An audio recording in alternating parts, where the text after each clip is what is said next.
안녕하세요. 끝까지 보면 도움이 되는 마줌마TV입니다. 연초가 되면 다양한 정부 정책들이 새롭게 발표됩니다. 오늘은 1월 말 정부에서 발표한 소식을 전해드리려 합니다. 5월부터 또 달라져서 앞으로는 완전히 새롭게 바뀝니다. 그동안은 완화된 기준을 적용해왔지만 앞으로는 훨씬 더 깐깐해지고 지급받기 어려워집니다. 관련 내용이 궁금하신 분들은 오늘 영상을 통해서 꼭 확인해 보시면 좋겠습니다. 그럼 오늘도 끝까지 봐주세요. 근로자분들은 누구나 알고 있는 정부 제도가 있습니다. 바로 실업급여 제도인데요.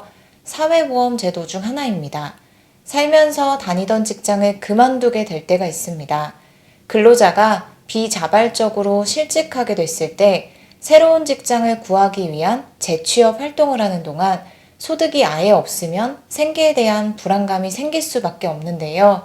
정부에서 일정 급여를 실직한 근로자에게 지급함으로 근로자가 생계에 대한 부담을 내려놓고 재취업 활동에 전념할 수 있도록 지원하는 것이 실업급여 제도입니다. 실업급여에 대해서 많은 분들이 오해하고 계신 부분이 있는데요.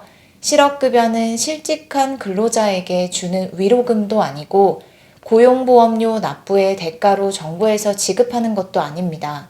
실직한 근로자가 적극적으로 재취업 활동을 했을 때 그 사실을 확인하고 인정해야 지급하는 것이 실업급여입니다. 실업급여는 구직급여, 취업 촉진 수당 등이 있습니다. 구직급여는 퇴직 다음 날로부터 12개월이 지나면 소정 급여일수가 남아있더라도 지급받을 수 없습니다. 실업급여를 신청하지 않고 재취업한다면 지급받을 수 없기 때문에 퇴직 즉시 신청해야 합니다. 구직급여 하한액은 최저임금에 따라 매년 달라집니다. 2023년 최저임금이 9,620원으로 정해짐에 따라 23년 구직급여 하한액은 61,568원으로 적용됩니다. 이처럼 재취업을 준비하는 근로자에게는 실업으로 인해 소득이 감소한 것에 대한 불안을 해소하도록 일정 금액을 지급하는 것이 실업급여 제도인데요. 앞으로는 완전히 달라집니다. 실업급여 수급자는 매년 증가하고 있습니다. 5년 전인 2017년보다 약 35% 증가했다고 합니다. 22년 기준으로 실업급여 수급자는 163만 명에 달한다고 하는데요. 이처럼 재취업을 준비하는 동안 일정 급여를 지급받는 수급자는 점점 많아지는 데 비해 실제로 재취업을 하는 수급자 비율은 상대적으로 많이 낮습니다. 수급자 중 재취업률은 10명 중 2~3명 정도로 높지 않습니다. 그리고 그동안 실업급여가 오히려 근로 의욕을 떨어뜨린다는 의견들도 많았는데요. 최저임금 근로자가 받는 월 수입과 실업급여 하한액을 비교해보면 실업급여 하한액이 더 높기 때문이라고 합니다. 실업급여는 약 월 185만 원이지만 최저임금을 받고 일을 하는 근로자의 경우 사회보험료와 세금을 제외하면 약 180만 4천 원 정도로 지급받습니다.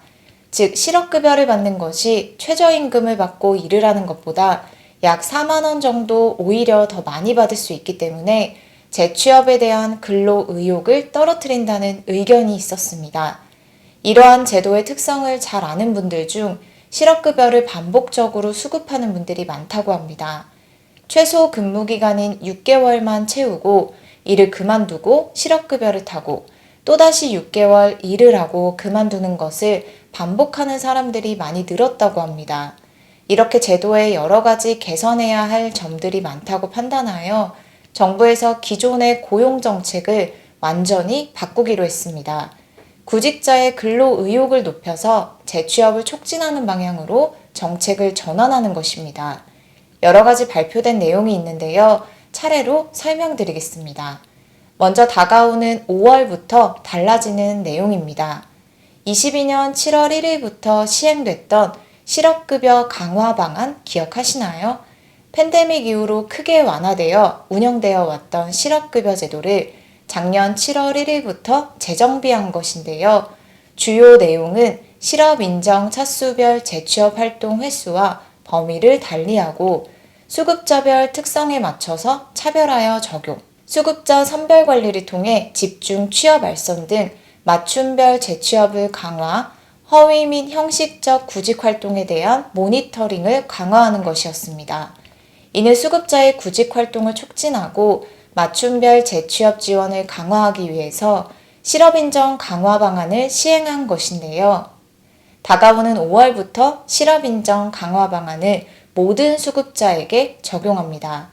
따라서 5월부터는 실제 취업할 마음이 없이 형식적으로 구직 활동만 한다던가 아무 이유 없이 면접에 불참하거나 이력서 반복 제출 및 취업을 거부할 경우에는 구직급여를 지급하지 않는 등의 실질적인 조치를 강화합니다.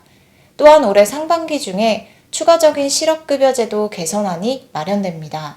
도덕적 해이를 최소화하고 근로자 간 형평성 등을 종합적으로 고려하여 개선안을 추진합니다. 먼저 취업기간 조건을 변경합니다. 고용보험 의무가입 기간을 더 늘립니다. 실업급여 수급 조건 중에 하나가 고용보험에 가입되어 있어야 하는 것인데요. 현재는 고용보험 의무가입 기간이 180일 이상이어야 실업급여 수급 요건을 충족합니다. 앞으로는 고용보험 의무기간을 4개월 더 늘린 10개월로 변경할 방침입니다. 또한 지급액도 변경될 것으로 보입니다. 실업급여 하한액은 최저임금의 80%인데요. 이것을 60%까지 낮추는 것으로 개선될 것이라고 합니다. 즉, 월 185만원에서 135만원으로 낮추어 지급하는 것으로 변경될 전망입니다. 다음은 아예 실업급여를 받지 못하게 되는 경우인데요. 실업급여를 중단하는 것입니다. 실제로 이런 전화를 받는 고용주분들이 있다고 합니다. 구직자가 전화해서 취업할 마음은 없고 그냥 면접만 보겠다고 하는 경우입니다. 그리고 면접에 참석했더라도 교육을 받고 일을 시작하라고 해도 본인 일이 바쁘다고 안 나오는 사람들도 많다고 합니다. 앞으로는 이렇게 면접에 불참하거나 면접만 보고 취업을 거부하는 등 허위 구직 활동을 하는 경우에는 아예 실업급여를 지급하지 않을 것이라고 합니다. 또한 5년간 3회 이상 실업급여를 지급받을 경우에는 최대 50%를 삭감하는 등 방안도 검토 중입니다. 반복수급자 실업금액 감액, 대기기간 연장 등 개정안을 통과시킬 것이라고 합니다. 오늘은 앞으로 완전히 달라지는 실업급여 제도 소식에 대해서 살펴봤습니다. 고용보험 의무가입 기간을 10개월로 늘리고 실업급여 하한액을 최저임금의 80%에서 60%로 낮추어 월 135만원으로 지급하는 방안을 논의하고 있습니다. 실업급여 제도 개선안은 상반기 중 마련될 것이라고 하는데요. 추가로 새롭게 전해지는 소식이 있으면 다시 한번 영상을 통해서 안내드리겠습니다. 오늘도 끝까지 봐주셔서 정말 감사합니다. 구독과 좋아요, 알림 설정 꼭 부탁드립니다. 감사합니다.